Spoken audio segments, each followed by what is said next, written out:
Hoy hubiera querido traerles un mensaje de amor, de motivación.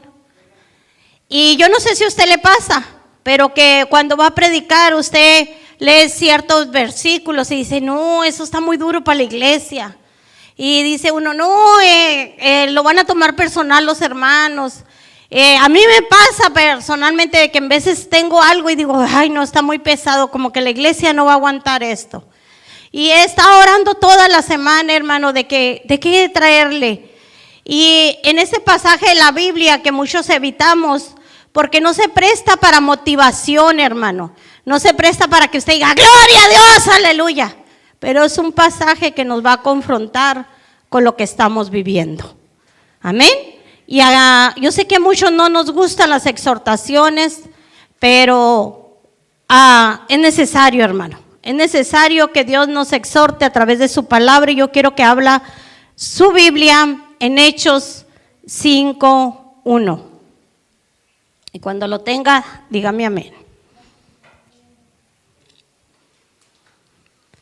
Hechos 5:1.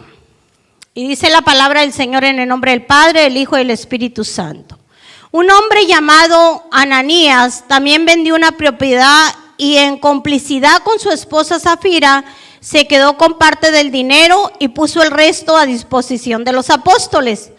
Ananías le reclamó, Pedro, ¿cómo es posible que Satanás haya llenado tu corazón para que le mientas al Espíritu Santo y te quedaras con parte del dinero que recibiste por el terreno? ¿Acaso no era tuyo antes de venderlo? Y una vez vendido, ¿no estaba el dinero en tu poder? ¿Cómo se te ocurre hacer esto? No has mentido a los hombres, sino a Dios. Al oír estas palabras, Ananías cayó muerto y un gran temor se apoderó de todos los que se enteraron de lo sucedido. Entonces se acercaron los más jóvenes, envolvieron el cuerpo, se lo llevaron y le dieron sepultura. Unas 3 horas más tarde entró la esposa sin saber lo que había ocurrido. Dime, le preguntó Pedro, ¿vendieron ustedes el terreno por tal precio? Sí, dijo ella, por tal precio. ¿Por qué se pusieron de acuerdo para poner a prueba al Espíritu del Señor? Le recriminó Pedro, mira, los que sepultaron a tu esposo acaban de regresar y ahora te llevarán a ti. En ese mismo instante ella cayó muerta a los pies de Pedro. Entonces entraron los jóvenes y al verla muerta se la llevaron y le dieron sepultura al lado de su esposo. Y un gran temor se apoderó de toda la iglesia y de todos los que se enteraron de estos sucesos. Padre, en el nombre de Jesús, yo vengo delante de su presencia, Señor, dándole honra y gloria en esta tarde, pidiendo la sabiduría del Padre, Señor, que yo no hable cosas que están fuera de su palabra, Señor, que sea lo que su Espíritu Santo solo quiere hablar a mi vida, a mi corazón y a la iglesia, Señor. Queremos crecer, queremos madurar, Señor, y queremos caminar derecho delante de usted, Señor. Que su palabra traiga vida y traiga crecimiento a nuestra vida y a nuestro corazón, en el nombre de Jesús. Amén. Bien difícil, hermano.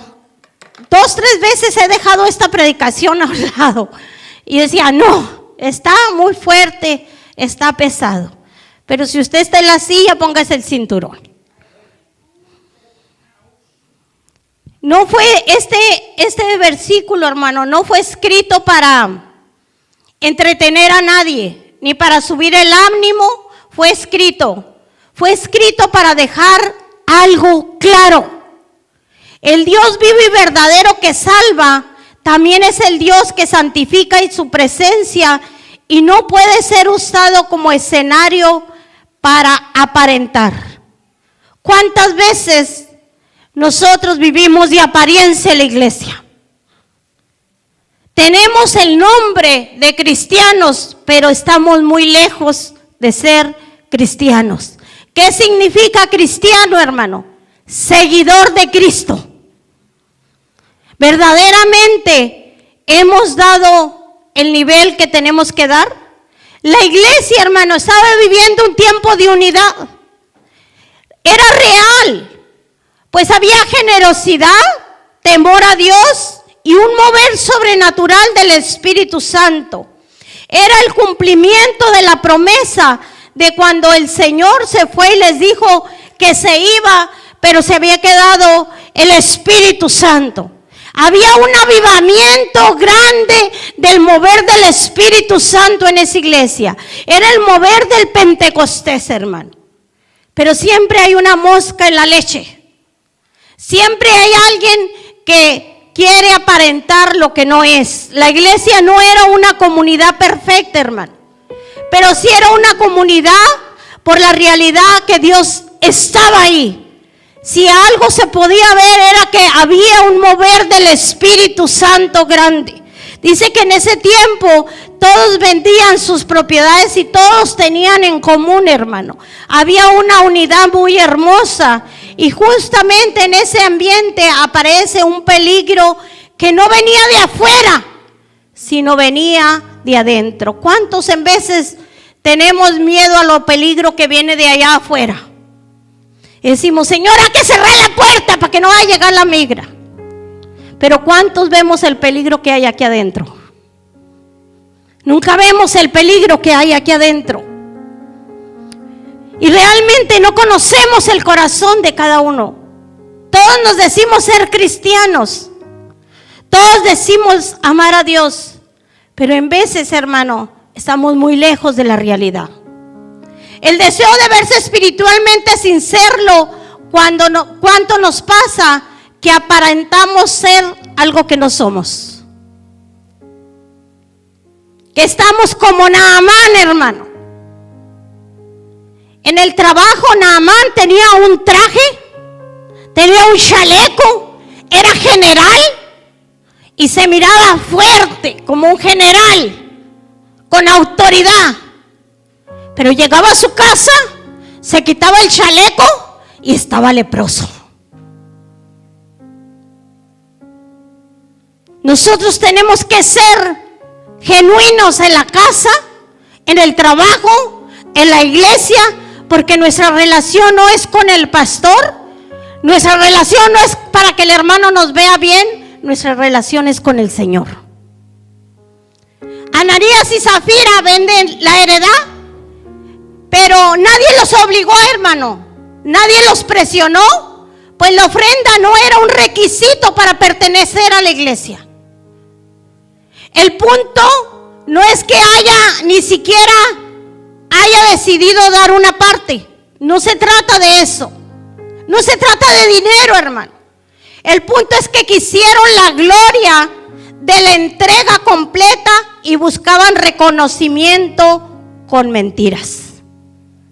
¿Cuántas veces, hermano, queremos ser reconocidos con mentiras? Aparentamos que somos cuando en realidad no somos. Yo le dije, agárrese y póngase los cinturones. Porque ahorita en la iglesia tenemos que ser confrontados. Yo no le estoy diciendo nomás a usted, yo le estoy diciendo, tenemos que ser confrontados. Por eso Pedro no los confronta como si fuera un simple asunto administrativo. Pedro lo revela como lo que realmente era. Una guerra espiritual. No era el dinero, hermano. En Hechos 5:3 le dice, ¿por qué llenó Satanás tu corazón para que mintieras al Espíritu Santo? Y luego lo remata con una frase que debe temblar en toda nuestra generación, hermano.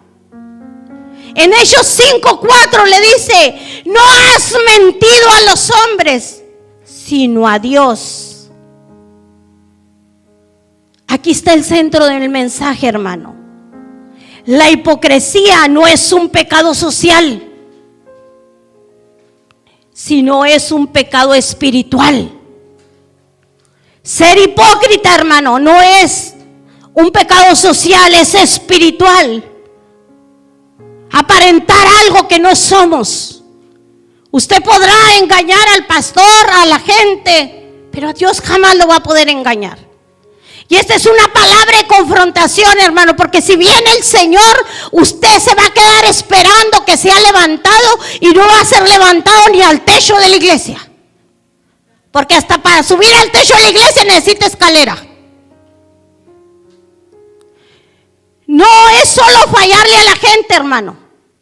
Es tratar la presencia de Dios como si fuera manipulable. ¿Cuántas veces queremos manipular a Dios? Peco hoy, al cabo Dios conoce mi corazón y mañana me arrepiento. Y si en ese de hoy y a mañana ya no pasa, ¿de qué sirvió que usted estuviera sentado en una iglesia por 20 años? Si realmente lo que leyó, lo que escuchó, no lo puso por obra. Es pensar que en el altar de oración es una vitrina y que el Espíritu Santo es un espectador. El Espíritu Santo no es una fuerza, hermano, para usar a Dios para obedecer. El resultado fue juicio inmediato y muchos se asustaron por el texto. Dice, en Hechos 5:11 dice, y vino un gran temor sobre toda la iglesia. Más que nada, hermano, el Señor les dio una lección a toda la iglesia a través de este matrimonio, que con las cosas de Dios no se juega, que Él no puede ser burlado. Si estuviéramos en ese tiempo, hermano, yo le aseguro que muchos no estuviéramos de pie. Y ahora no es de que muramos aquí, hermano, sino que morimos espiritualmente. Y usted se va enfriando y se va enfriando y se va enfriando, y cuando menos piensa, usted ya está congelado. Dios estaba perseverando a su pueblo, hermano. Estaba enseñando que su gracia no es una licencia para mentir, y estaba dejando una señal. La iglesia puede crecer en números, pero si pierde el temor de Dios, se convierte en un teatro. ¿De qué serviría, hermano, que tuviéramos la iglesia llena, pero que fuera simplemente un club donde usted viene a socializar, donde usted viene a tomar un café, pero saliendo se va a la happy hour? Saliendo viene como cuando estábamos en la otra iglesia. Salíamos de ahí y salíamos al bailongo. Salíamos a la pachanga.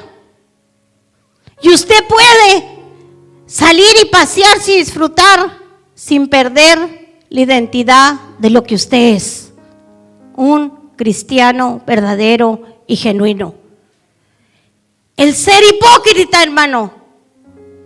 Uno piensa que nomás se daña a la persona, pero la hipocresía contamina. Es como el resfrío, es como el virus. Y cuando menos pensamos, ya todos estamos cayendo en lo mismo.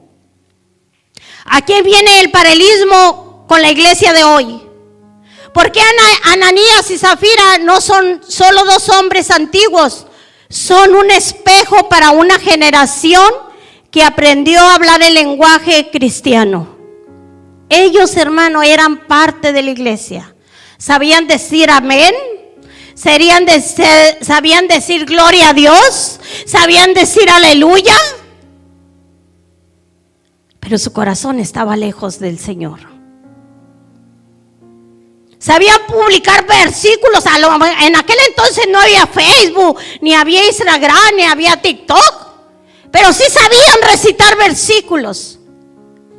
Sabían levantar las manos, pero escondían una doble vida. Hay gente que ya no peca con vergüenza, peca con estrategias. Y ya no le da vergüenza saber lo que está haciendo. Porque dice, pues, si todos lo hacen, ¿por qué yo no?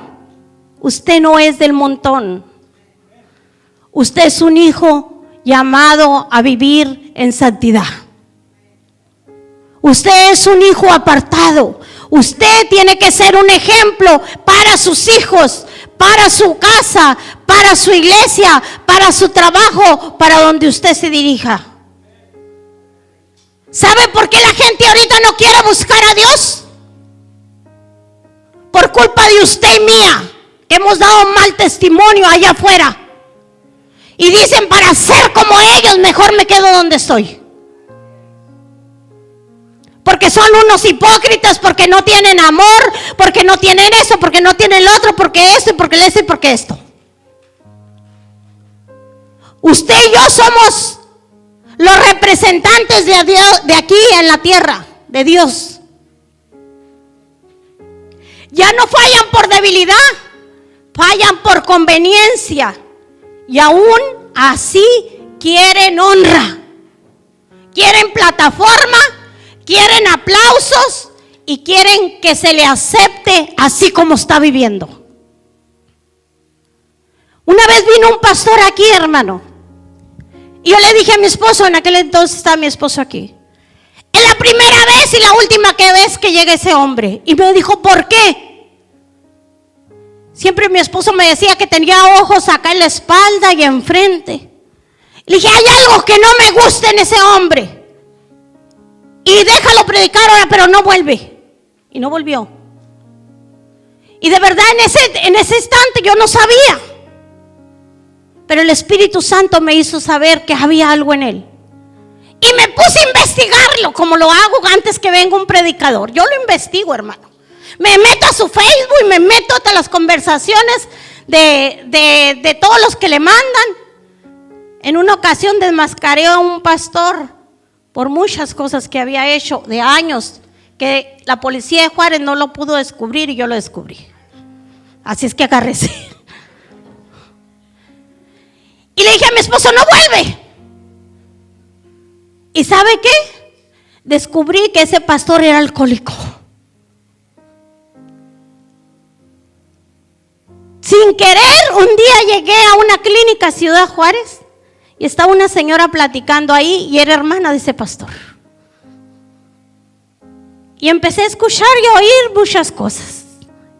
Y parecía así todo el tiempo acumulado. Él ya se había acostumbrado, no estaba impuesto a trabajar, sabía cantar, sabía predicar, pero era alcohólico. Muchos yo creo que se van a acordar, eran unos que traían aceititos para vender. Y sigue, porque se acostumbró y como no sabe trabajar no sabe hacer otra cosa. ¿Y de qué sirve que las almas se salven si su alma de él va a ser perdida? Y muchas veces pasa así, hermano. Por eso tenemos que tener discernimiento. Queremos aplausos, queremos honra, queremos plataforma, pero queremos vivir una vida desordenada. Y como le digo, de mí se puede burlar, de los hermanos se puede burlar, pero de Dios no se va a burlar. Porque el que va a vivir las consecuencias de sus errores es usted. Y el que va a vivir la bendición de santificarse y apartarse para Dios va a ser usted. Porque Dios honra a los que le honran. Este pasaje no se trata de dinero, hermano. Se trata de la verdad. No se trata de cantidad. Se trata de integridad. Hermano, el dinero era de ellos. Nadie se los estaba quitando. ¿Por qué querían una gloria con mentiras? ¿Por qué decir de que era todo lo que les habían dado cuando no era eso? Muchas veces eso nos hace una costumbre mentir. Y mentimos con una facilidad que ya estamos bien hartos. A mí me ha tocado callar a varios. La hermana Matilde se reía porque le decía que yo no sé si era Dios o era el enemigo, pero muchas veces se les prendía los teléfonos a los hermanos y yo escuchaba muchas cosas.